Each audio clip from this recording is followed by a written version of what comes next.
Good morning. This is Jamal Hassan from the Voice Studio in Washington, D.C., USA. Welcome to Jamal Hassan Show. The voice is yours. I'm going to introduce Dr. Mohsin Ali today. Today is also 21st February.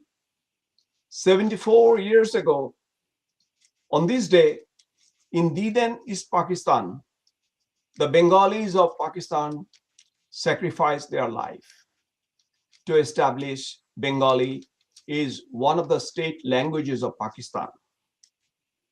I remember those martyrs who gave up their lives for a language. We are honored to have 21st February as International Mother Language Day. Dr. Mohsin Ali is a Bangladeshi-American author, humanitarian, and internationally recognized social welfare advocate. His lifelong work has advanced human rights, education, and rehabilitation across communities in Bangladesh and the United States. Dr. Mohsin Ali's book, Revenge of Rapes, was selected as the best book of the year 2022 by the monthly literary magazine. Dr. Mohsin Ali was the commander of freedom fighters of Gurudaspur Thana of Nator district of Bangladesh. Holding a doctorate in social welfare from Hunter College, City University of New York, an MPS in Community Services Administration from Alfred University, and degrees in economics, MSS, and law, LLB, from University of Dhaka. He has served in major leadership in various human development projects in New York. Despite surviving liver cancer and kidney failure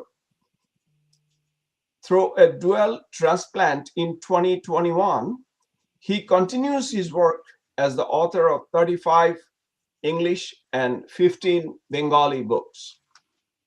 Dr. Mohsin Ali's life story reflects resilience, service, and global advocacy for the vulnerable. Welcome to my show, Dr. Mohsin Ali. Thank you very much. Good morning. And Amor 21 February. Amor 21 February today. Dr. Mohsin Ali, first I want to hear your childhood days, how you were spending your days in Diden, East Pakistan, now Bangladesh, and your days where you grew up in Nator district. Yes. Yeah, it's a fortunately or unfortunately, I was also born in 1952. So 1952 is my birth year, and it's a very memorable in my whole life and also for my family. I was born in the remote village. It's named called Shikarpur. It's under the Cholonbil area, low-lying Cholonbil area in Gurudaspur Thana of Nator district. At the time, it was the Rajshahi district. Anyway, during my birth, when I was maybe a couple of days old, I heard that my father died. So I couldn't see him and he couldn't see me because he was not present at the time of my birth. I was born in my mother's parents, my maternal grandparents' home. And after death of my father, so I was raised by my mother's parents, my Nana and Nani. So that is my home. So that is my address. So it was, so I was orphaned in one way, but I was lucky that I had a very kindness. My grandparents, my mother's parents, who raised me like their own son. And now I always remember them. And because of their love and affection and their sacrifice, I came to this point at this 74 years old. I always remember them, pray for them. I thank for them for their help. And then I went to the school there, and then I started my high school up to 10th grade at They call it Chaskori Nazimuddin High School in Gurdaspur Thana. And in 1968, passed, I was graduated from a high school and scored first division. And then I moved to Rajshahi city and got admitted to the Rajshahi College, the oldest college in the India. Anyway, then I completed my ISC, Intermediate of Science, that's called HSC, Science, in 1970. And then I got admission to Rajshahi University in Department of Economics, in Economics Honors. And during my study at Rajshahi College and Rajshahi University, I was deeply involved with the the East Pakistan Chhatra League at the time. And I was the uh, uh, convener, joint convener of Chhatra League of Rajshahi district at the time. And I was deeply involved and actively involved in the 11-point student movement of 1968 to 69 and also 1970 election. And then I went to India when the freedom fighting was started. I went to India and took training. I became the commander of Gurdaspur Thana, my home Thana, freedom fighters. I went to India crossing Padda River. You know, the Padda River is, we cannot see from one side to the other side by boat. There are hundreds of incidents. I could have died anytime, any moment. But for seconds, I survived many of these incidents.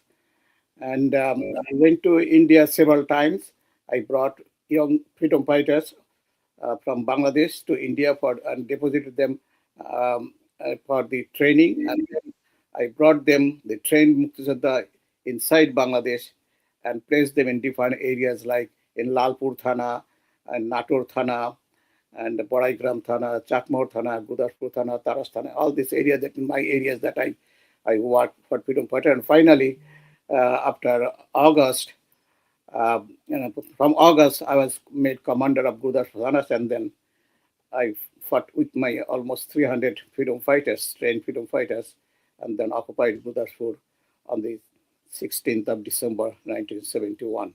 So That's you're basically your battle, stories encompassed mostly in the northern side of Bangladesh, like in the north eastern, like in Russia area. You never came down to the places like Mymensingh or Chittagong. no, our area was it's called sector number seven sector.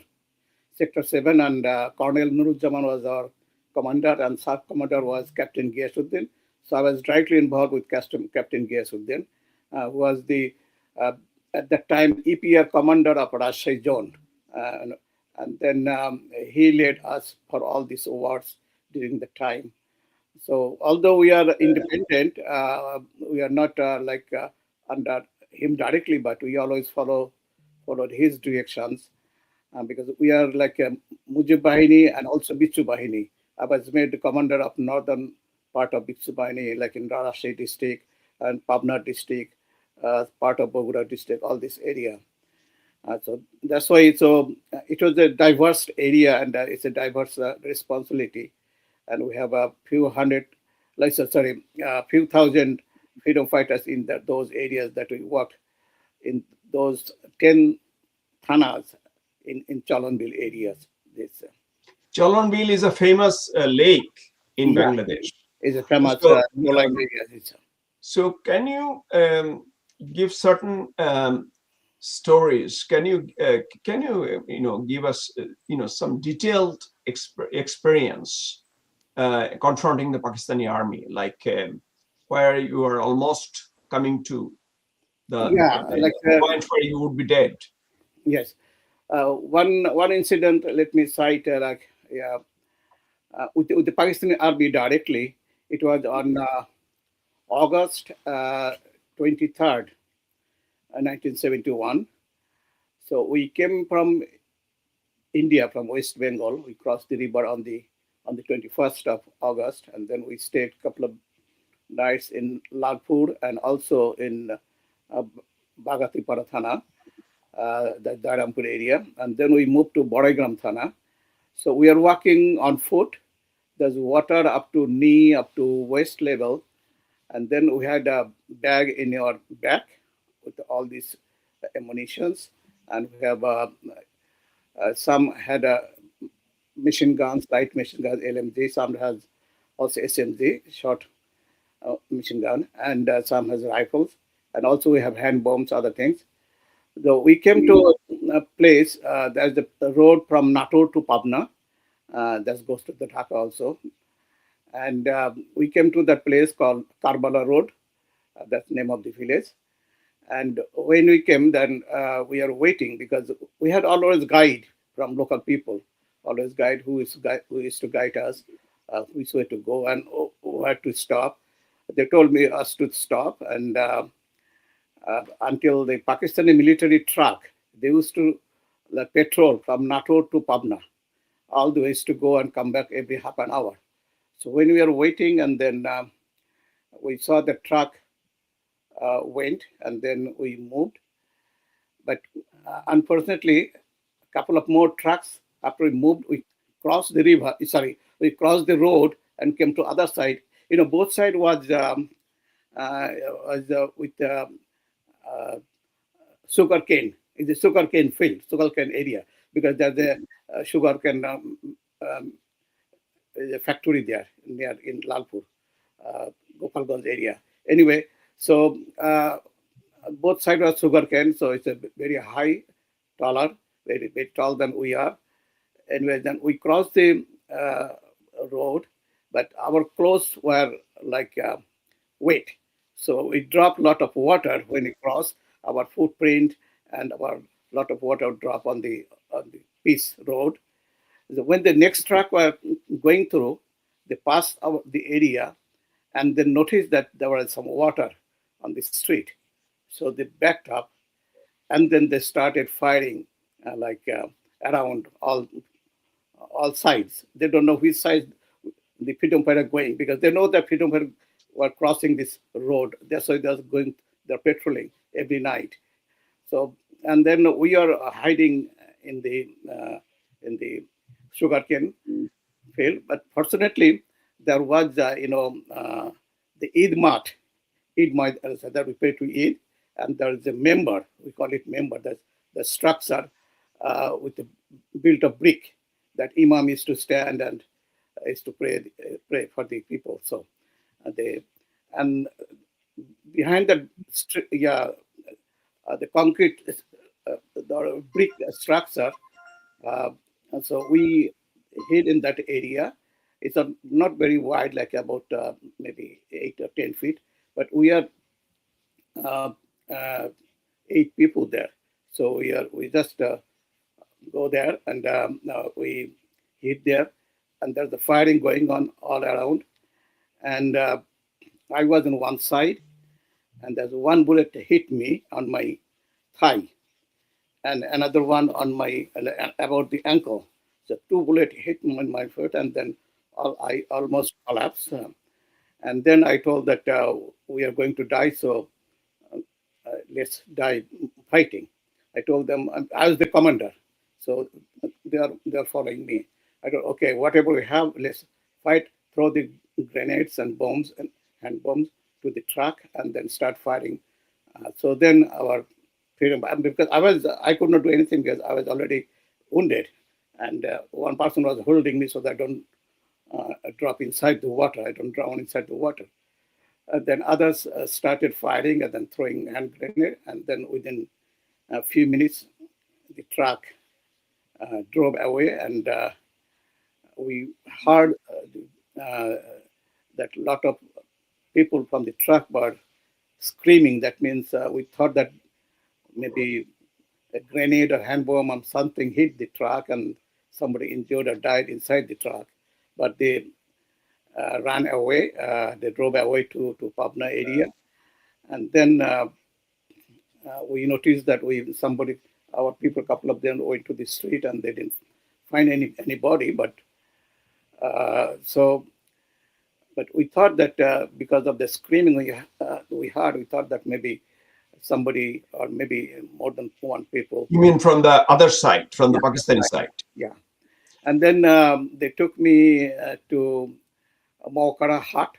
There's a place called Mokara Hut, about a couple of miles from there by boat. No, not by boat. A few feet, like a few hundred feet, they took me on their shoulder and then the boat was waiting.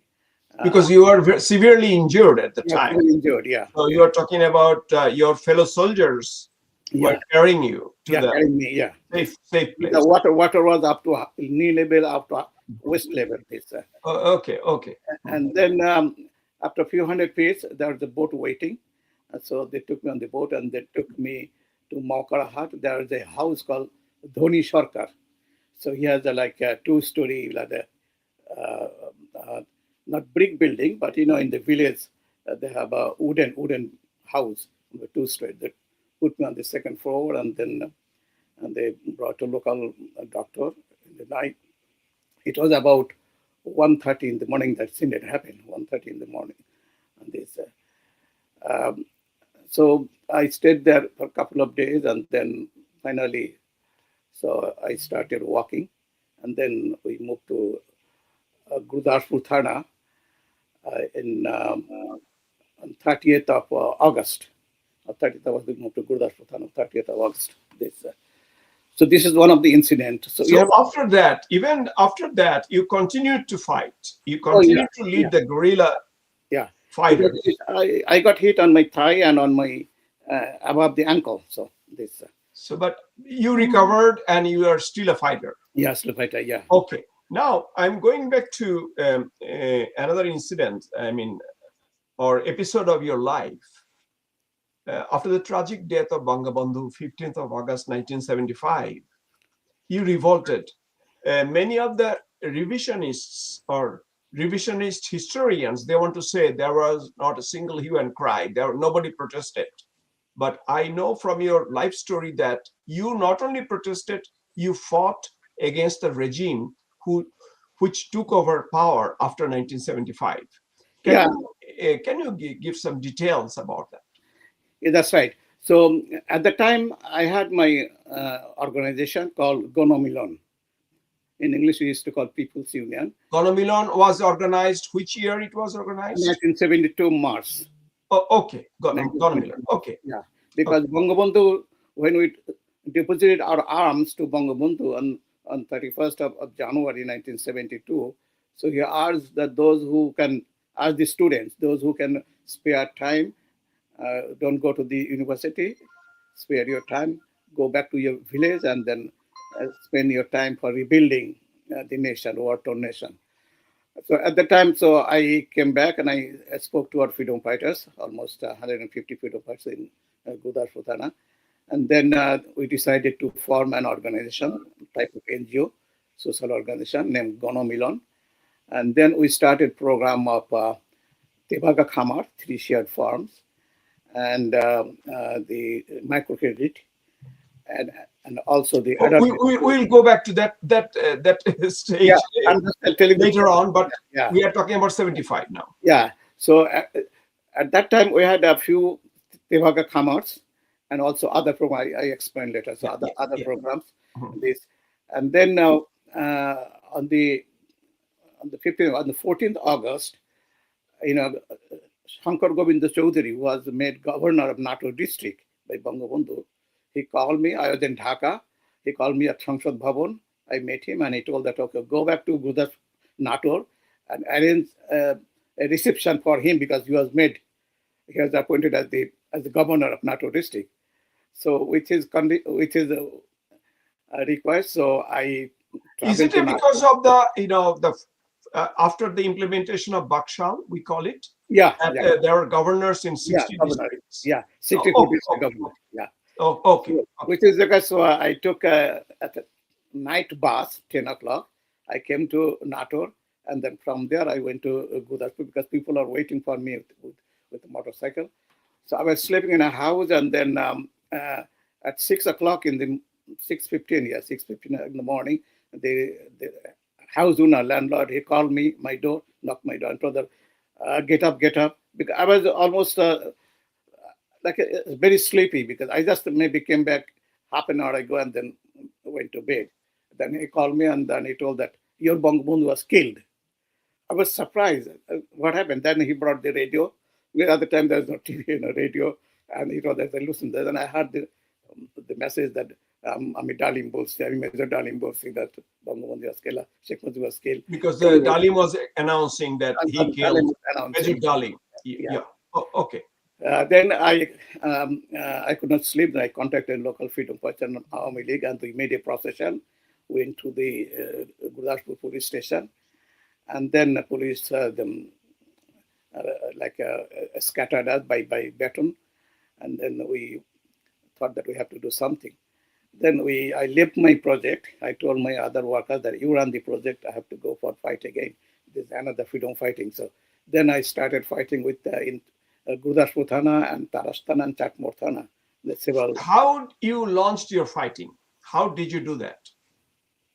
Like First second yeah. rebellion, or we can say second revolt. First we started leafleting, sending leafleting to different people on that we don't accept this military route. We want justice. We want Army League in power, back in power. So all this, and then we organized the freedom fighters and Army League workers, student League workers, and we also did some agitations, and Those are the civilian work. I mean, the militarily, you said you attacked the thanas, the police stations. When did you start attacking thanas? that's in August, in between September, October, and November 1975. 1975. Yes. Did you come to Dhaka? Did you ever visit Dhaka with your, plans, like any kind of? No. I didn't visit Dhaka. I only Military- visited Dhaka on November 4th, when I heard that Khalid Musharraf took over power through radio. I heard that Khalid Musharraf. General Khalid Musharraf. Yeah, Okay. Khalid Musharraf. Yeah. I thought maybe this is a good time. I thought maybe I should go. So I came to Dhaka. I met with Rashid Musharraf, MP. Brother of Khalid Rashid Musharraf. Musharraf. He has a Kalabag house. I studied him since 72 because he used to do something in his area. I visited his home too. So at the time, people say during that time in 4th November, there was no government in Bangladesh. Is it so? I mean, there was a power vacuum. Yeah, not political government, but Khalid Musharraf took over. Then Khalid Musharraf took over the power, and he removed Mustaq from the power, and he made, I think, Justice Saim as the president. So he didn't have time to form like a formal government, so like a ministry, cabinet. He made the president. He removed Mustaq and he made the president sign, but he didn't have time, or I don't know, president didn't do the cabinet at that time. There's no cabinet. So it was 4th. I met him on the 4th, and I met him on the 6th night. Khalid Musharraf's home. I mean, you met Rashid Musharraf. Rashid Musharraf. Yeah, I was at his home until 12 midnight on 6th of night. After that, it was 7th of November. And from his house, we are hearing the slogan outside. There's something is going on. And Khalid Musharraf told, okay, we don't know what's going on, so you should leave now. So he told us to leave, so to go to a safe place. So I was staying in Indira Road in Dhaka. Near Tezgao. Yeah, I'm familiar with that. Actually, we used to live in Indira Road. Yeah. Okay. Yeah, so from Khalid Musharraf, Rashid Musharraf home, I took a rickshaw, and then through the Sere Bangla Nagar, I was going to Indira Road, and then I saw the processions with the trucks, with the people shouting, and all the familiar slogan like Jashwad used to give us. They shout this, and then the adding the Gono Bahini slogan, the peoples and army they joined Bhai Bhai. জনগণ এবং সেনাবাহিনী ভাই ভাই, those are the rhetorics of JSD. সিপাহী বিদ্রোহ, সিপাহী আন্দোলন আর কি, যেটা যারা অফিসারকে মানে না কি সিপাহী আর কি, এই ধরনের স্লোগান। তো আমি কোনো মতে Sorry. So I went to the, No, no, um, actually, it's okay. It's okay. Yeah, you know, when I yeah, explaining Bengali, something Bengali words coming in. So yeah. And I got it. But you are doing good job yeah. Okay, in so I went to getting those details. Indira Road house. That was a house that my Canadian friend, a remote coroner, he was the father of the NGO in Bangladesh. So he helped founded BRAC, Mhm. House Lesson Abid Bhai. He helped founded Ganasastha Kendra, Dr. Zafrullah Chaudhary. Also, he helped me founding my project. So he was the director of Oxfam, UK, Yeah. uh, and then after that he was director of Oxfam, Canada. So anyway, so he, he was hosting me. So I was with him as a guest, staying there for a couple of days, and then Was this house located in Indira Road or some? in Indira Road, yeah, Oh, that was the Canadian yeah, gentleman you were talking Raymond about. Cornier. So Yeah. Okay. a Okay. Yeah. Canadian, yeah. Yeah. So then he opened the TV at the time, and he told me that listen, look at this. So the TV was showing the trucks and positions or the slogans in this, and he told me don't look at this. That is enough. You go and sleep. And then uh, I think I couldn't sleep all night.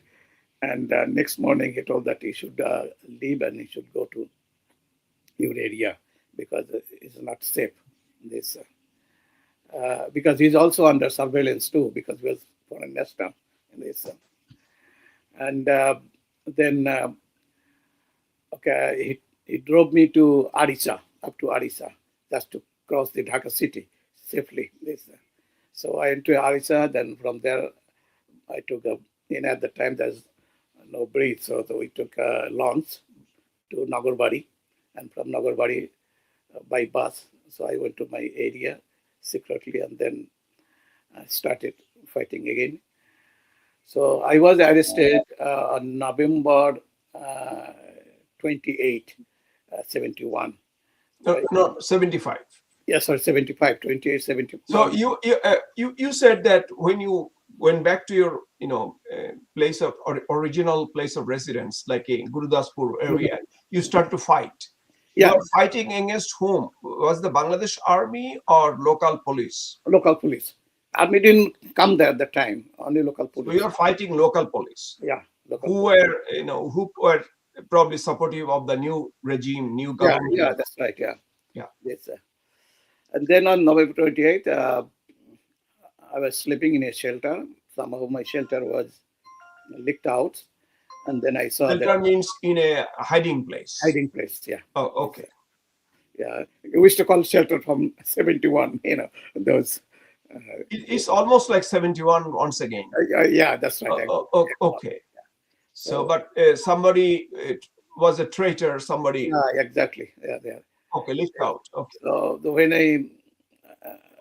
when I was in sleep, they gathered me, uh, and then they arrested me. And then when I opened my eyes, I saw that police and military both, some military, some police. So they brought me to Gurdaspur police station, and from there, it was in the night. So in the daytime, they brought me to uh, Rajshahi police station, Rajshahi city. And then after a couple of days, they told that the police super was Abu Taleb. He used to know me before. They were very good friends, but all the police are my good friends, but now they are enemies because they have to follow the government's order. So Abu Taleb, he was a very famous police super. Anyway, so he told me that I have to send you to Dhaka because Dhaka is the college you and they want to integrate you. So okay, then they took me to the train, and there's a few dozens of police. They thought that I had a lot of freedom fighters with me, and they might attack the train, and they might take me out of the train from them. So that about maybe 40, 50 police. I didn't count them, but two compartments were full. Um, anyway, so they took me to Shirazganj, and from there, I think there's a ferry there. So from ferry, then came to other side of the Jamuna, and then they brought me to Dhaka and handed me over to the SB police. So they kept me underground cell, which might be an Ainaghar, I don't know. This it was in Shere Bangla, sorry, in Dhaka race course, Saradi Uddan. There's the police office there, and under that building, there's a few cells there. So they used to keep me. They used to bind my eyes, so I could not say anything when they took me out of the truck and out to the truck, and then to the SB office, and back from there to that place. So on the way, my eyes were blindfolded, so I couldn't see. And after a couple of days, I never saw him before. I heard of his name, Major Ziauddin Ahmed, who was cut from Sundarban as Gonobahini. He was the Gonobahini. So he revolted. He was army major, and he was the director of MI, military intelligence of Dhaka cantonment at that time. But because of split between Colonel Tahir and General Zia, so the Gonobahini got separated from General Zia, and then they started revolting, and then Major Zia was sent to Sundarban with his troops. From there, I think he was fighting. Anyway, he was caught, and then he was brought, and he was brought to the same, my neighbor cell, next to my cell. So we stayed there for about 1 month in the cell. Every day, they take us to the SB office, interrogate, and then brought us back. Were you tortured during the time? Oh, that's another history. I don't know, because Major Zia was interrogated in another room. I was in another room. I don't know how much he was trusted, but he told me that he was never trusted, because all the army officers who used to come to interrogate, like Major Dalim or Shahryar or whatever, they all are their friends, their colleagues, best mates. So they didn't just they just interrogated him verbally, but they didn't trust him. But they tortured me so much, I could not even explain. Even when I remember now, I get scared. So you are not tortured by Pakistani army, but you are tortured by Bangladeshi army. Bangladeshi army and I think you can say during the time General Zia was in power, de facto leader. Oh yeah, he was the power. Mostak is gone, because Mostak is gone. General Zia was in power. General Zia was in power. Yeah, this, and then when they couldn't find anything from me, because they are trying to tie me with the Colonel Tahir Gonobahini, but I had no connection, because I never was with the Jashad or Jashad Sattar League or Jashad anyway. So I was always with Army League and Student League. So they could not tie me. So you were in prison for how long? You were in prison? And then at the last moment, so before they sent me to jail, they were they put me on the floor, and the military with the boots, they used to walk on my body from my feet to my head, both on the top, on the back, both. But still, they couldn't find anything. So anyway, those sent me jail on the December 31st, 75. Me and Major Jia together in one car. They took us to the jail at the same time, both together. And inside the Dhaka Central Jail, there is the area called New Jail. The New Jail. There's another jail within the jail. It is also like there's walls. It's a more security area. Yeah, where the four national leaders were killed in that area, New Jail area. So it was secured. It was another wall there within the jail. So they took me to that gate. And it was in that area, it was known that Major Jia is coming to the jail. So when they opened the main jail, and then from the main jail they took us to again, I have to clarify to the audience that this is Major Zia, that the prisoner, not General Zia. Oh no. Yeah, Major Zia. Yeah, right. Yeah. No. Ziauddin. It's a Ziauddin Ahmed. Yeah, Major Ziauddin Ahmed. Right. Major Ziauddin Ahmed. His house is in Pirozpur. Originally, he's from Pirozpur.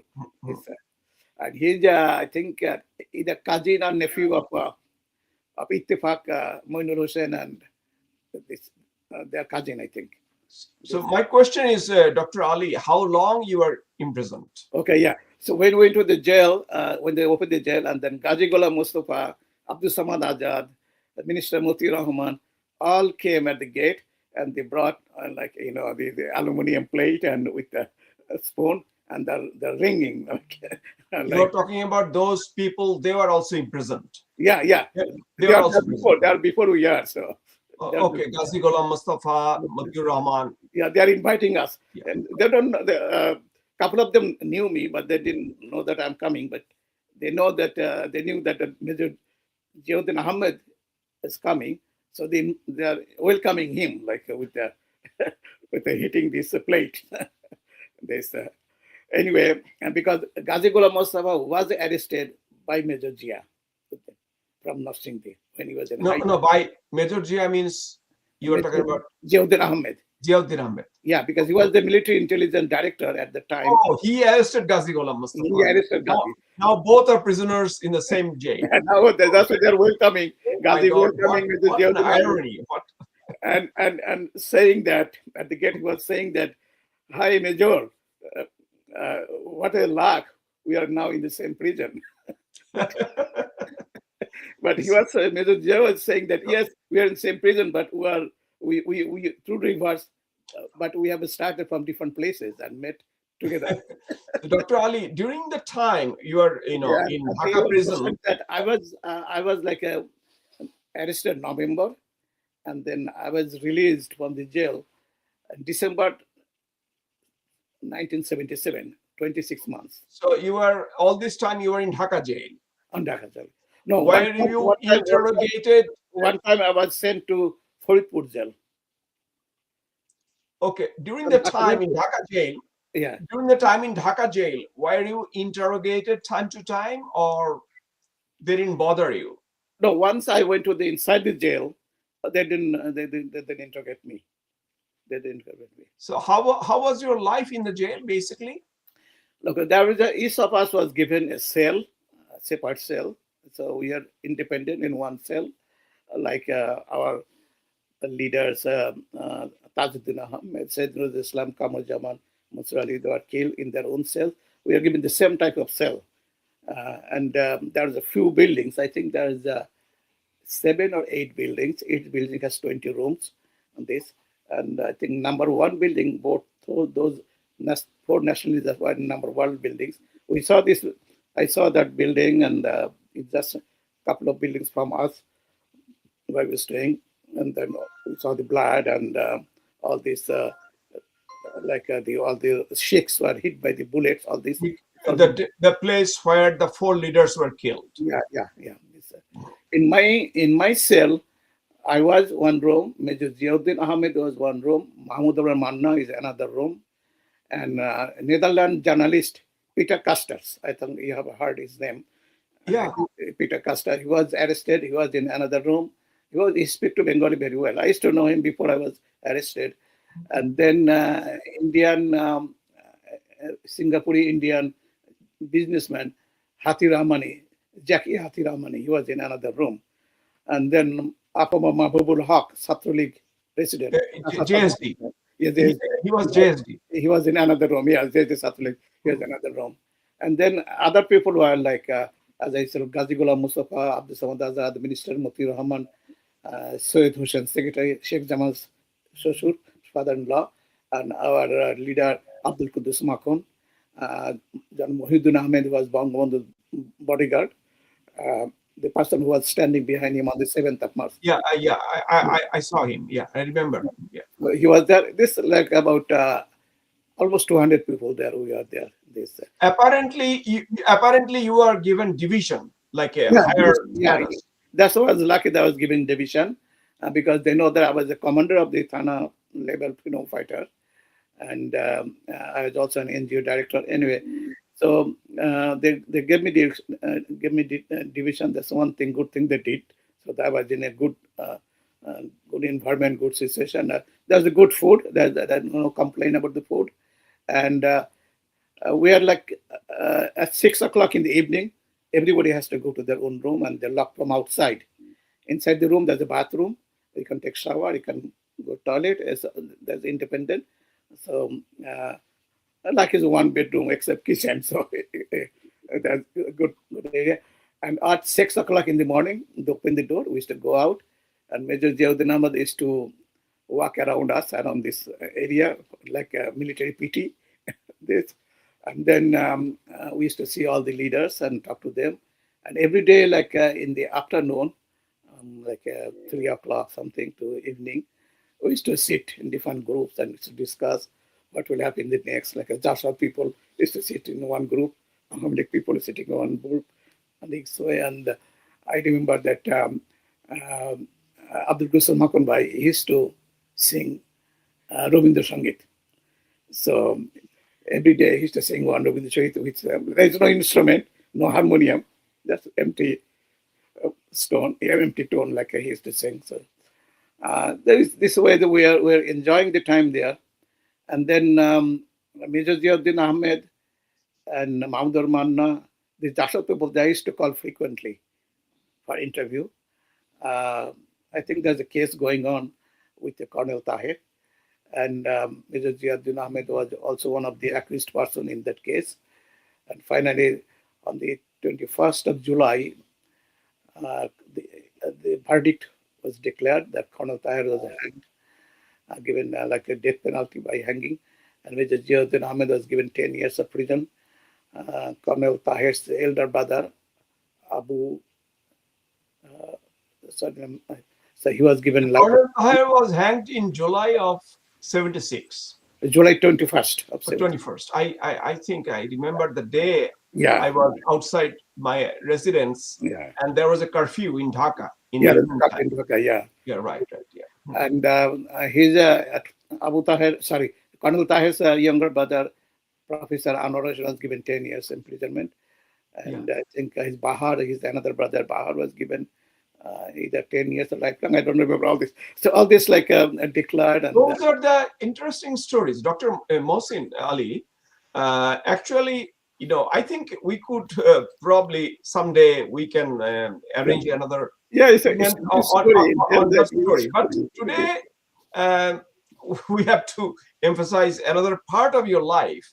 Your glorious life has different segments, and most importantly, uh, Dr. Ali, Yes, please. I'm aware that you are, because as you told me, you are the original dreamer and implementer of Grameen Bank or microcredit, in a sense. Yes. So I want to go back to, that part of your life when you foresaw that in order to empower rural people, microcredit could be a good tool, and you started the process, Yes. as I understand, after liberation of Bangladesh. Yes. Can you go back to that part of your life where you right. started the microfinancing? Yes. So we started the project I told you after hearing from Bangabandhu when I deposited our arms to him. So on March, I started the project Gonomilon, and our project was several projects. One was the Tevaga Khamar, 3-shared farm, that the landlord will get one share, and the labor who will cultivate the crop, they will get one. But wait. Tevaga was originally a leftist, some leftist politician started that, isn't it? Like we said, Tevaga Andolan. Did you borrow that idea from Yeah, those leftist revolutionaries? That's from Ilamitro. Ilamit, right. Yeah. Yeah. I heard this story. Tevaga Andolan. Yeah, Tevaga Andolon. I heard this story and thought that maybe after the liberation, this is a good time. We can try if it works or not, if it is good. So this is the leftist idea too, yeah. But since our 4 pillars of freedom, socialism is one of the 4 pillars. That's why I thought maybe this is a good idea. And then I organized the people. I talked to the landlord. I told that, okay, give you your land. You will get 1/3. You don't have to spend any money to cultivate your land and grow crops. So laborers will do. And our society will form a society, cooperative society with the labor and the landlord. and then the society will manage, and society will collect, will irrigate the crop, and then give the fertilizer and seeds or everything, whatever necessary management. This, and the labor will do the work. And then when the crop was harvested, then it's divided. The one third to the landlord, one third to the labor, and the one third to the society for the cost and the management. This was going on. And then another project was adult education for the both male and female. The male education was in the evening, and female education is in the afternoon, late afternoon. This that's about a few hundred villages we started this. The other major project was this Khudro Rin or microcredit. This microcredit, we thought that the poor people who don't have any land or anything, so how they can survive, how they can grow their income or find their employment or income generation projects. So we discussed, we talked to the people, local people, and we thought that maybe if we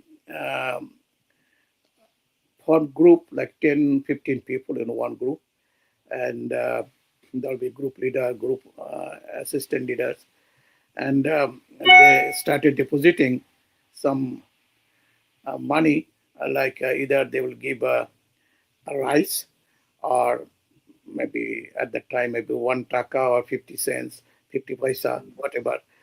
And then the group leader will collect this, and our worker from our organization, our work will keep the accounts. And after a few months, when they have some few $100 or few hundred takas, and this, then our organization will ask the group, have your own meeting and decide who wants to do what type of work to generate their own income or find their own employment. So whatever available in our area, like vegetable gardening or raising poultry, or a small business like buying products from one market to selling to another market.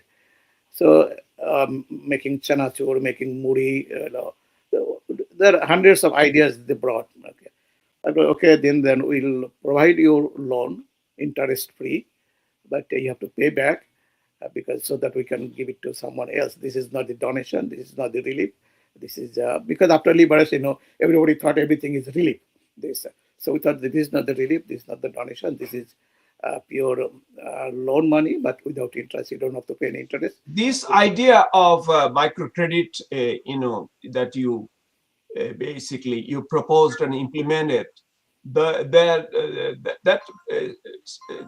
structurally that spread throughout 1972 or 73 as well.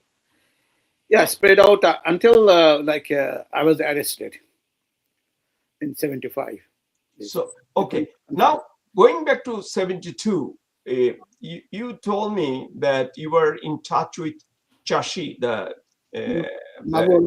Secretary Mahbub Alam Chashi. Unfortunately, he became one of the co-conspirators of Bangabandhu murder case. Yeah. So how did you get in touch with Chashi, Mr. Chashi? Yeah, that's it. So when I started the project, I needed some money, and I thought I need some government support. So I spoke to the local government officials at Thana level. They told that to contact the ministry, local government, rural development, and cooperative ministry. They might have some sources or maybe some ways to help. Excuse me. So then I didn't know anyone at the time. I never went to the secretariat in my life before this.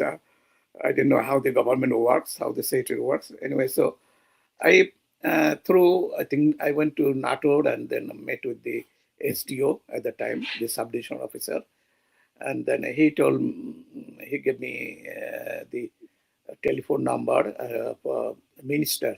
I told him, give me the minister's name because I don't know any other people. I just talked to the minister because I'm a freedom fighter commander. So he gave me the minister's number, and then I sent a telex or a telegram from NATO to him that introducing myself, and I want to see him because I started this type of project. Just few lines, this. And then he, within a couple of days, he sent a message to the SDO and told that he invited me to see him in his office. So I went to Dhaka and then went to the Secretariat Gate and sent a slip.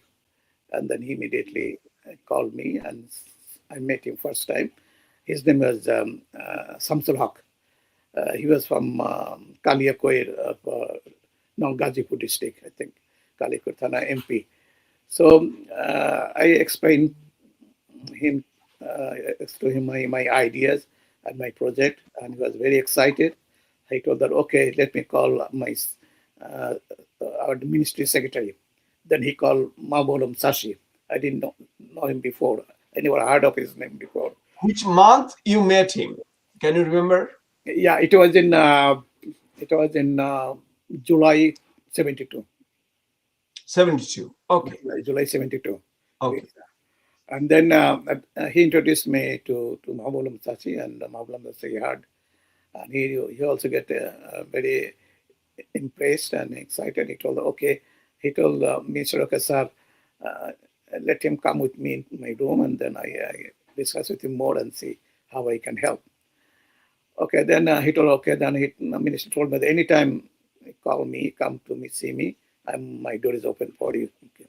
Then I followed Mahawaram Sashi and went to his room, and he talked to me more about my programs in details, especially microcredit and Tebaga Kamar. And then he called another person, Salihuddin Ahmed. He died now. So he was the evaluation officer.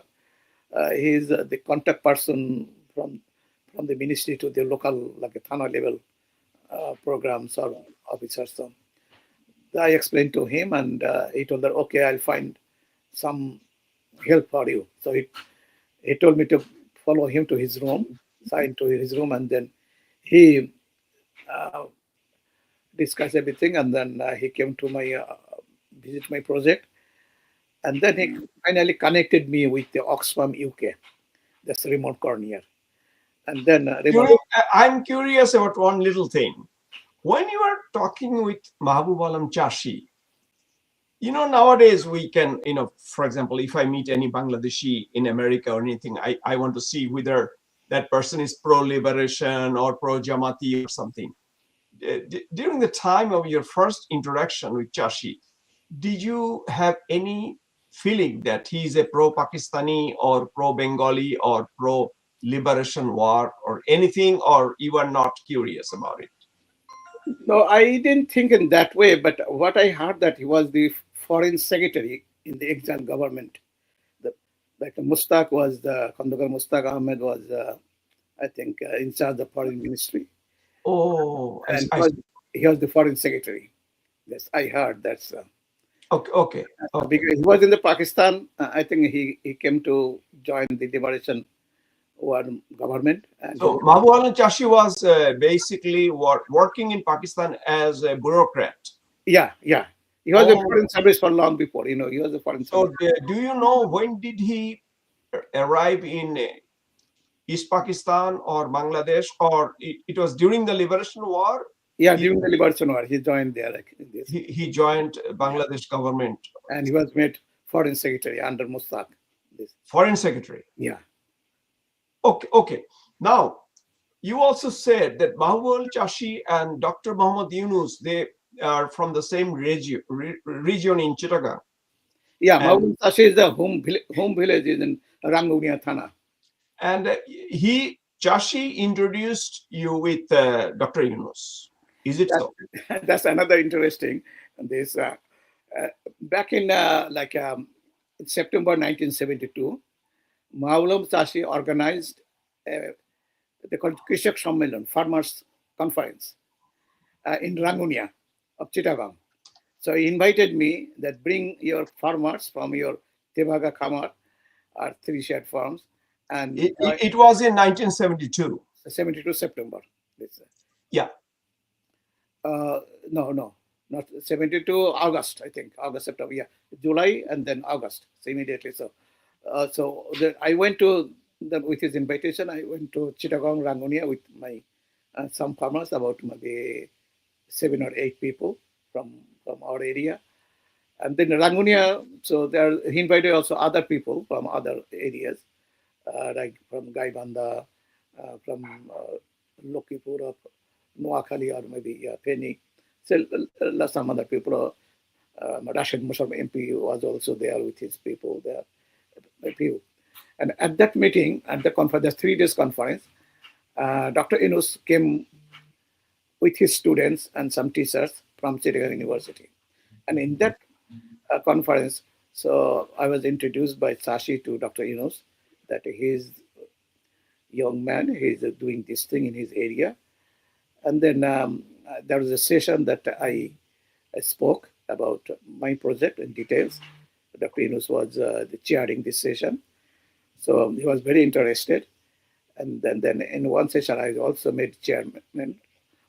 And then at the end of the conference, Dr. Inus told me that you send your the farmers who came with you back to their home, and you come with me to my home in Chittagong University.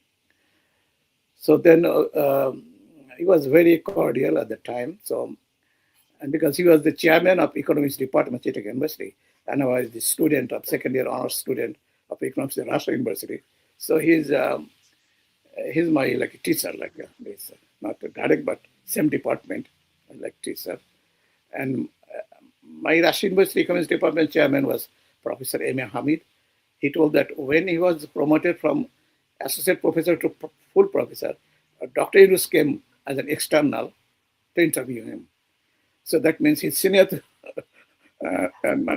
Dr. Yunus is senior to Professor Hamid, my chairman at the time. So that's so he has more like a respect for it. Anyway. So and then he took me in his car and brought me to his home on the hilltop in Chittagong University. He has a home on the hilltop. This his wife was not there.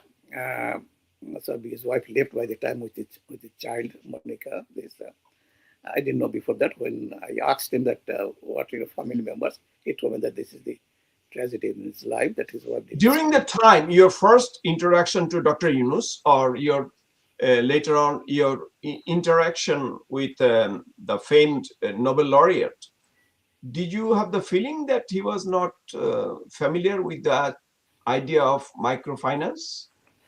No, he was asking me but at the time he was like the Chittagong University has a economic development program it started by by vice chancellor, I think at the time Professor Rahim or someone, I don't remember exactly.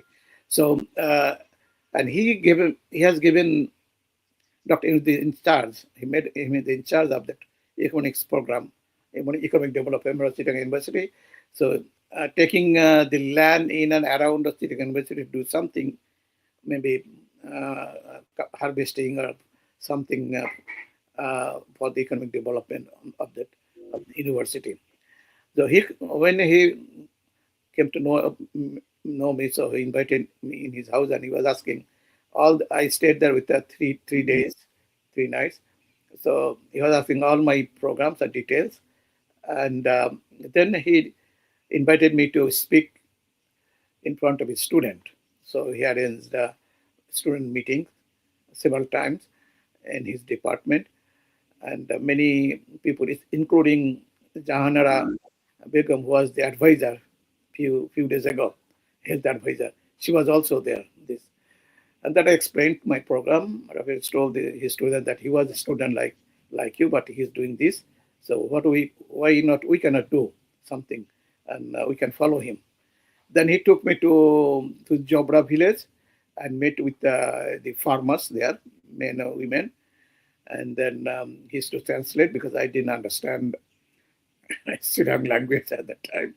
So It's different. Yeah, different. Anyway, so I explained about the grouping system, about the saving system, and then how we are planning that we give the loan, interest-free loan, so they will do their business, whatever they want. This, and then Dr. told me that, okay, I'll send my student and teacher to your project to see practically how you're working. Then I'll start your project here. Then he sent Professor Sikandar of the Economics Department, his wife, Professor Saida Tahira, and Professor Hai, I think, uh, Isai Hai, Latifullah Hai, I think. Uh, anyway, and then some student, including Dipal Borua, I think he died, and also Jahanara Begum, who was the advisor a few days ago. Anyway, so they came to my project in Gurdaspur, all the way from Chittagong, and then stayed one day and see my project of uh, this microcredit, adult education, and Dr. Ali, one relevant question. During the time when you started the microcredit with the rural people, and do you remember how much interest you used to charge? no, I charge no interest, free, interest free. Interest free. We no It's interest. a very, very important point. Interest. Okay. Go ahead. So then they said, and then they stayed there, and then they looked everything, and they went back. And then Dr. Yunus called me again that you come and we are going to start program. So then I went there and he started program microcredit. He tried to organize the farmers for three shared farm, but he couldn't convince the farmers to give the land, the landlord. So he didn't like adult education because he didn't think it's not he cannot do it through his university program. So he just sticked on this microcredit. That's the only program. So in a sense, you are the original dreamer of microcredit. Yeah, and unfortunately, in Bangla we say "Nepoi mare doi." Nepoi mare doi. That means he became the champion of the poor. Yeah, I think so he was the idea from you in a sense. He was the professor of the student. I think I just helped him this.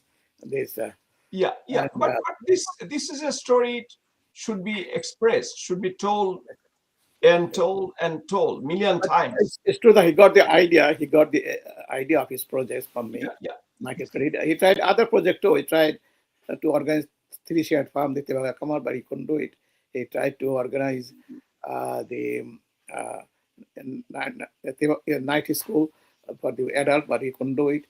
And other project he tried, but I think he liked this microcredit most, and that was the successful.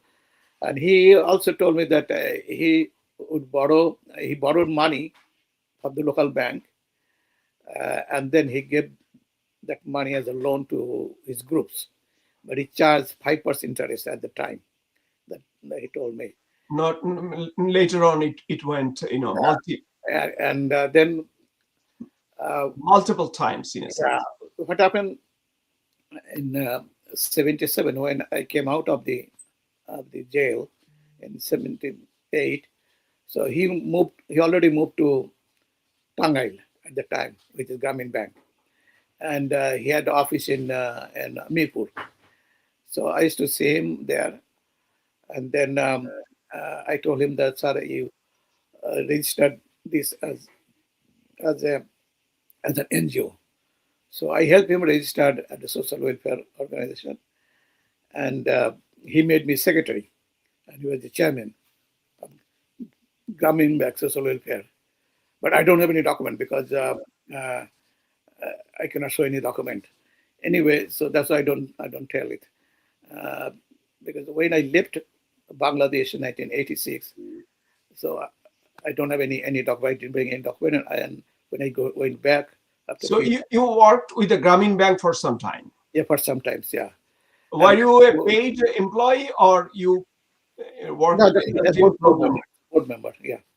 Board member. When he was planning to raise the interest to 40%, I objected this. And then when he reshuffled his committee, his board, he didn't put my name there anymore. I see. Dr. Ali, it was nice talking to you, but we have to wrap up in Bengali. And let's start now. And let's start our conversation in Bangla, because, in respect to the martyrs of the language movement. চলুন আমরা এখন বাংলায় বলি। তো আপনি এতক্ষণ যেটা বললেন আপনার আমাদের আলোচনার শেষ পর্বে এসে আপনি গ্রামীণ ব্যাংক কিংবা ক্ষুদ্র ঋণের ব্যাপারে আপনার যে প্রথম প্রারম্ভিক চিন্তাধারা ছিল এবং মাহবুব আলম চাষির সাথে আপনার যোগাযোগ এই আপনার ধরুন ৭২-এর মাঝামাঝি সময়ে এবং পরবর্তীতে মাহবুব আলী চাষির মাধ্যমে আপনি ডক্টর মোহাম্মদ ইউনূসের সাথে আপনার যোগাযোগ এবং গ্রামীণ ক্ষুদ্র ঋণ, গ্রামে যে ক্ষুদ্র ঋণের ব্যাপারটা সেটা আপনি ডক্টর ইউনূসের কানে পৌঁছে দিয়েছিলেন, সে ব্যাপারে কিন্তু আপনি ভালো বলেছেন। এবং এই ব্যাপারে আপনি একটু মন্তব্য করুন বাংলাতে, যে আপনি এই যে ক্ষুদ্র ঋণের ব্যাপারে আপনার যে ভূমিকাটা। যে এখানে আরেকটা কথা উল্লেখ করি, এক সময় ডক্টর ইউনূস উনি আমাকে অনুরোধ করেন যে তুমি তোমার প্রজেক্ট থেকে একজন ওয়ার্কার আমাকে দাও আর কি, আমার এখানে কাজ করো। তুমি সেটা কবেকার কথা বলছেন আপনি? এটা হলো 73-74। আচ্ছা, আচ্ছা, 1974। এটা হলো তুমি তো মাঝে মাঝে পরামর্শ দাও, এটা তো এনাফ না, আমাদের একজন ওয়ার্কার দাও যেখানে স্থায়ীভাবে থাকবে এবং আমাদের এখানে কর্মীদের সঙ্গে কাজ করবে। তখন আমি মোহাম্মদ জালালউদ্দিন নামে একজন, উনি তখন রাজশাহী বিশ্ববিদ্যালয় থেকে সোশ্যাল ওয়েলফেয়ার থেকে তুমি মাস্টার্স করছেন, মাস্টার্স শেষ করে উনি ওই যে মাস্টার্স শেষ করার আগে একটা প্র্যাকটিক্যাল করতে হয় সোশ্যাল ওয়েলফেয়ারে যারা পড়ে আর কি, ওই প্র্যাকটিক্যালের জন্য তাকে আমার প্রজেক্টে পাঠাইছিল কাজ করার জন্য আর কি। তো কিছুদিন কাজ করে যখন কয়েক মাস কাজ করার পরে যখন ডক্টর ইউনূস আমাকে অনুরোধ করলেন, তখন আমি বললাম ঠিক আছে, তাহলে আমি ওনাকে বললাম যে আপনি তাহলে ওই চিটাগাঙে যান, যে প্রফেসর ইউনূসের সঙ্গে কাজ করেন, আর তাহলে মানে আরো মানে যেহেতু একটা নতুন প্রজেক্ট, তাহলে আরো আপনি ক্রিয়েটিভ কিছু করতে পারবেন, ওনাকে হেল্প করতে পারবেন, আর আপনারও সুবিধা হবে, যেহেতু আপনার মাস্টার ডিগ্রি পরে আপনি হয়তো ইউনিভার্সিটিতে চান্সও পেতে পারেন আর কি ওনার সান্নিধ্যে থাকলে। তো তখন জালালউদ্দিন সাহেব যান, যা ওখানে কাজ করেন বোধহয় 1 বছর, পরে উনি আবার স্কলারশিপ পেয়ে চলে যান ইয়াতে ইংল্যান্ডে মাস্টার্স, ওখানে ইংল্যান্ডে মাস্টার্স করে ফিরে এসে রাজশাহী ইউনিভার্সিটিতে আবার প্রফেসর হিসেবে জয়েন করেন এবং উনি ওখানে হেড অফ দ্য ডিপার্টমেন্ট এবং আর্টস বিভাগের আর্টস ফ্যাকাল্টির ডিন, এবং এক পর্যায়ে তুমি রিটায়ারমেন্ট আগে উনি ত্রিশালে যে সরকারি কাজী নজরুল ইসলাম বিশ্ববিদ্যালয় হয়েছে, ওখানে ট্রেজারার ছিলেন এবং অ্যাক্টিং ভাইস চ্যান্সেলর ছিলেন, ওখানে 4 বছর উনি ছিলেন, এখন রিটায়ার আর কি, উনি এখনো বেঁচে আছেন। উনি ওখানে আমার পক্ষে থেকে যে ওখানে আমার প্রজেক্টে কাজ করার পরে ওখানে যে ওখানে হেল্প করছেন। মোট কথা আপনি যা বলেছেন, আপনার যে বক্তব্য তার সমর্থনে উনিও কিছু বলতে পারেন আর কি, উনি আরো ডিটেলস বলতে পারেন, কারণ উনি তো প্র্যাকটিক্যালি ওখানে কাজ করেছেন আর কি, কিভাবে হেল্প করেছেন আর কি। আচ্ছা, এখন একটা প্রশ্ন থেকে যাচ্ছে, আপনি ক্ষুদ্র ঋণ নিয়ে যে গ্রামে যে প্রকল্পগুলি শুরু করেছিলেন ৭২ সালের দিকে, সেগুলোর অবস্থা এখন কি রকম? মানে সেগুলো কি সব লুপ্ত হয়ে গেছে, না এখনো তার কিছু এক পর্যায়ে লুপ্ত হয়ে গেছে। যখন আমি জেলে যাই তখন আমার যে বেশ কয়েকটি ভাগা খামারের যে পাওয়ার পাম্প গুলো ছিল সেগুলো তো সরকার উঠায় নিয়ে আসে, কারণ আমি তখন সরকার বিরোধী তো আর কি, এবং আমার যে অফিস ছিল আর কি গুরুদাসপুরে আর কি, অফিসটা পুড়িয়ে দিয়ে, ফলে আমার যত কাগজপত্র ডকুমেন্ট ছিল সব। আপনার অফিসটা পুড়িয়ে দেওয়া হলো মানে কবে? আমি অ্যারেস্টের পরে মানে ৭৫ সালের শেষের এদিকে আর কি, ৭৬ সালের প্রথম দিকে আর কি অফিসটা পড়ে। আচ্ছা, এখন একটুখানি বর্তমান সময় চলে আসি। জি, আমি আপনার জীবনীতে দেখলাম যে আপনি স্কুল কলেজ কিছু দিয়েছেন, আপনার নামে বোধ একটা স্কুল আছে, তাই না? আমার নামে কলেজ আছে। কলেজ আছে। এবারে জঙ্গি সরকার যে ছিল আর কি, তো বিগত 18 মাস আর কি, জঙ্গি সরকারের চেলা চামুন্ডরা কি কোনো ক্ষতি করেছে আপনার কলেজগুলোতে? না, আমার এলাকায় করতে পারে নাই, কারণ ওখানে তো আমার ভিতরে খুব স্ট্রং ছিল। আর তবে আর কি একটা আসছিল যে আমার নামটা চেঞ্জ করে দেবে আর কি, এরকম একটা হুমকি আসছিল। আমি তো মাঝে মাঝে মানে আগুন টাগুন জ্বালায়নি, যেমন ডক্টর নুরুন নবীর পাঠাগারটা পুড়িয়ে দিয়েছে, আপনি শুনেছেন তো? হ্যাঁ, শুনেছি আর কি। ডক্টর সিদ্দিকুর রহমান নিউ ইয়র্কে থাকেন, তারও বোধহয় গ্রামের বাড়ি পোড়ায় দিয়েছে। এবার তো এই জঙ্গি সরকারের ক্ষেত্রে তো হয়েছে কি, যারা আওয়ামী লীগের সাথে জড়িত তারা কেউ ছাড় পাননি, তাদের প্রত্যেকেরই বাড়ি ঘর মানে পুরনোর একটা তাণ্ডব চলেছিল গত 18 মাস, মানে শান্তির মানে পুরস্কার বিজয়ী। আমার এলাকায় হয় নাই, কারণ আমার এলাকা একটা আছে যে ওই সবসময় আওয়ামী লীগ বিএনপির মধ্যে একটা ভালো মানে সম্পর্ক ছিল, আওয়ামী লীগের মধ্যেও সময়ও বিএনপি তেমন কোনো অত্যাচার করে নাই। আর আমি তো অ্যাবসেন্টলি, আমি তো এলাকায় থাকি না আর কি, আমি সবসময় বাইরে। ডক্টর নবীও তো থাকেন না এলাকায়, কিন্তু তার পাঠাগার তো পুড়িয়ে দিয়েছে। ডক্টর সিদ্দিকুর রহমান তো গ্রামে থাকেন না, হ্যাঁ সে তো নিউ ইয়র্কে। এখন আমার এলাকায় ঘটে নাই, এখন হলো যে আমার এলাকায় খুব একটা প্রভাব আছে এবং আমাকে সবাই খুব ভালো হিসাবে জানে। আমি তবে নাম, আমার কলেজের নাম বদলানোর জন্য মানে একটা প্রস্তাব দিয়েছিল, কিন্তু পরে আর নাম আর বদলায়নি। বদলা নেই এখনো আর কি। হয়তো আরো যাই হোক। কিছুদিন সরকার থাকলে হয়তো বদলাতো আর কি। না, যাই হোক। আমি আজকে আপনার সাথে কথা বলে খুবই মানে অত্যন্ত আনন্দিত। আমি আমি তা বলব, এবং আমার মনে হচ্ছে আজকে আমরা যেটা শুরু করলাম, আপনি আরো মানে চ্যানেলে আসবেন। কারণ আপনার কথাগুলো কিন্তু সেভাবে প্রকাশিত হয়নি। আমি জানি আপনি লিখেছেন অনেক কিছু, কিন্তু আজকালকার যুগে যেটা হচ্ছে জি, যে এই যে ইউটিউব বলুন বা এই যে টেলিভিশন মানে টিভি পর্দা, এটা একটা গুরুত্বপূর্ণ ভূমিকা নেয়।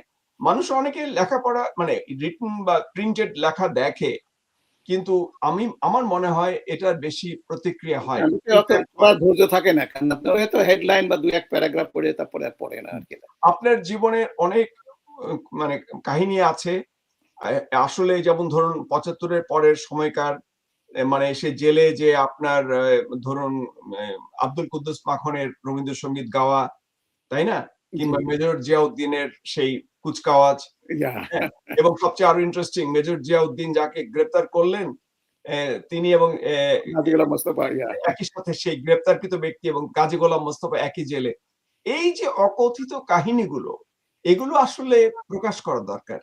এজন্য আমি ব্যক্তিগত মানে ভাবে মনে করি আমরা বাংলাদেশের যারা জন্ম সূত্রে যারা বাংলাদেশী, আমরা কিন্তু জীবন বৃত্তান্তর দিকে খুব গুরুত্ব দেই না। ওরাল হিস্টোরি, জি, জি, ওরাল হিস্টোরি বাংলাতেও হওয়া উচিত, ইংরেজিতে হওয়া উচিত। এই কারণে জি, জি, দুঃখজনকভাবে আমাদের পরবর্তী প্রজন্ম বাংলা তেমন বোঝে না বা বাংলা চর্চা করে না, যারা বাইরে ছিটিয়ে আছে আরকি। আমি বলছি বাংলাদেশের বাইরে আরকি। জি, জি, জি। যেমন ধরুন আপনার ছেলে হয়তো বাংলা জানে, কিন্তু ইংরেজি হয়তো মোর কমফোর্টেবল হবে আরকি। অবশ্যই, তো অবশ্যই। এইজন্য আপনি ইংরেজিতে যেটা বললেন সেটা আপনার পরবর্তী বংশধররা যারা বাইরে আছে, বাংলাদেশের বাইরে, তাদের জন্য কিন্তু অত্যন্ত একটা গুরুত্বপূর্ণ বিষয়। একটা ভূমিকা নিতে পারে আরকি। বুঝেছেন?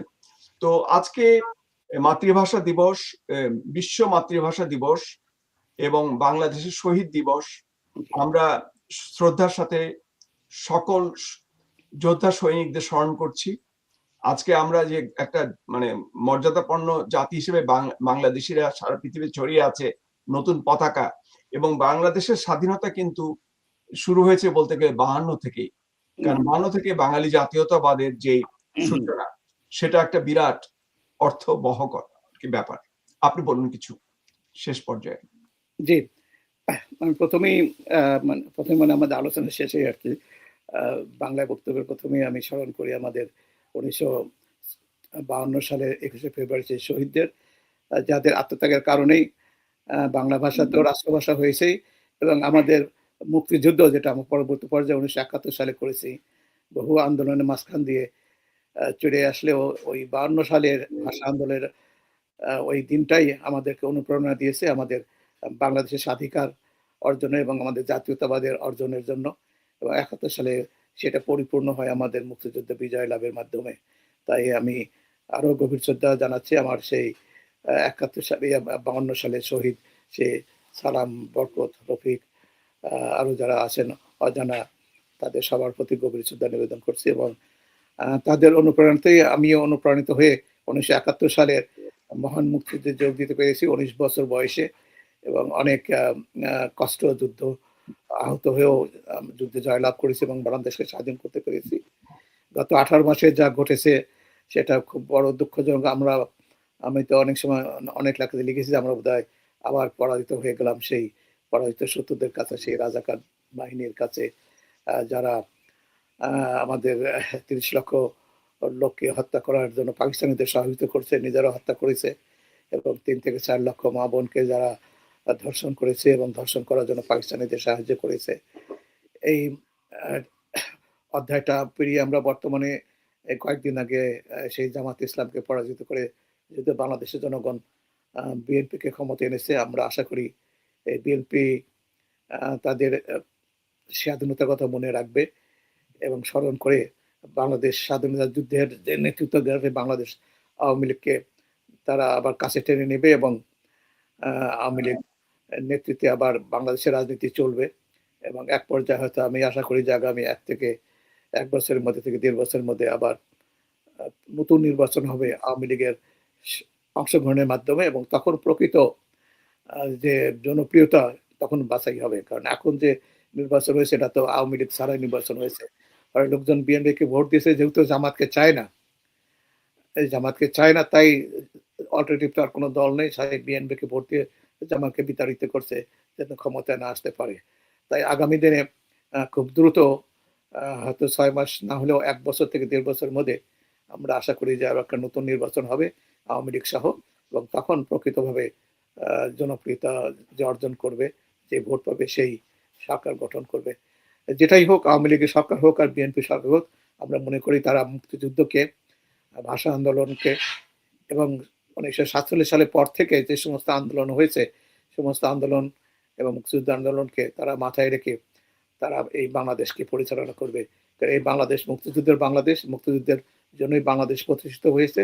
ফলে মুক্তিযুদ্ধই এই বাংলাদেশের প্রতীক পথ, এবং এই পথে আমাদের চলা উচিত, সেই আমি কামনা করি আর কি। আমি বঙ্গবন্ধুকে, জাতির জনক বঙ্গবন্ধুকে স্মরণ করি, যার নেতৃত্বে, যার নির্দেশে, যার আহ্বানে আমি নিজেই ব্যক্তিগতভাবে এবং আমাদের আরো সমস্ত বাঙালি লোকজনকে নিয়ে যুদ্ধে যোগদান করেছি এবং আমরা যুদ্ধ করেছি। এবং বঙ্গবন্ধু না থাকলে, বঙ্গবন্ধু জন্ম না হলে, বঙ্গবন্ধুর নেতৃত্ব না পেলে হয়তো বাংলাদেশ আজও এই পাকিস্তানের অধীনেই থেকে যেত। আমরা হয়তো আজকে এই বাংলায় কথা বলে হয়তো উর্দুতে এবং ইংরেজিতে কথা বলতে হতো আর কি। যেহেতু বঙ্গবন্ধুর নেতৃত্বে বাংলাদেশ স্বাধীন হয়েছে, তাই আমরা আজকে বাংলাদেশকে সারা পৃথিবীতে প্রতিষ্ঠিত করতে পেরেছি। আমরা যেখানে যে কোনায় থাকি, আমরা বাঙালি হিসেবে আমরা পরিচিত। হয়তো অনেকে বাংলাদেশি বলে, কিন্তু বাংলাদেশি হলে আমরা বাংলাদেশে বাঙালি আমরা।